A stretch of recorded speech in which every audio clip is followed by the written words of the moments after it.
आप सब लोग के हम बता दी कि हमनी के भोजपुरी के जानल मानल यूट्यूबर राजन सिंह मुकुट जी के गाना आइल बटे साली संग होली। भैया जी का हम बताई, जैसे उनका टीजर आई रहा तो बहुत मजा आया, टीजर तो बहुत बढ़िया रहा, लेकिन कहल जाला ना कि दूसरा के मड़वा में गीत गावे में बहुत मजा आवेला भैया, जब अपना पे आवेला तो लोग गीत ये भुला जाला। का हम बताई भैया, एकदम जोरदार सेम उहे ओकरा पर लागू हो रहल बा। दूसरा के कहत रहे कि अंगुरी करतरन हई करतरन हौ करतरन, अपने भैया जी कहां हाथ फेरा रह दिया। तो खास बात बताई भैया, तोहार गाना के लाइन गाता कहियोरी आ लिपसिंग करता कहियोरी, तो सबसे पहले का पॉइंट ई रही कि तू लिपसिंग करे के सीखत ने, डांस के स्टेप सीना तारे स्टेपवा डांस वाला भैया हमरा कहीं देखो सुनल लागता ना हो, औवे लोग लागता नु हां ये डांस देखो सुन देश से कि कॉपी नहीं करे के आ खुद के आपन करे के बा। ठीक बा भैया जी, एगो हम बात बता दी आपके कि रोगा कौन भी अब यूट्यूब के दूरी मत बनाए, ऐसे के हमनी के देख देख के रोगा सीखे नहीं जा और काम करे के भी प्रेरणा जागेला, ऐसे रोगा यूट्यूब पे बनल रहे। और रहल बात इंडस्ट्री में, भोजपुरी एल्बम इंडस्ट्री में तो जाई कोनो दिक्कत नहीं के भाई, सपोर्ट कर जाई,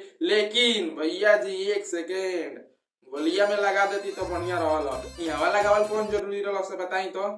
फिर हमरा वीडियो बनावे के ये मकसद रहला सा कि उनके दिल के ठेस ना पहुंचाओ, बल्कि ई कहल कि राजन भैया पहली बार कइले रहनी तो वजह से बेहतर कइले बनिए में और एहू से भी बेहतर कइल जा सकता। आशा करते हैं कि वीडियो आप लोग के पसंद आइले, वीडियो पसंद आइले तो एगो सब्सक्राइब एगो लाइक जरूर कर देम लो। मिलते हैं नेक्स्ट वीडियो में, तब तक के लिए जय श्री राम, जय श्री कृष्ण।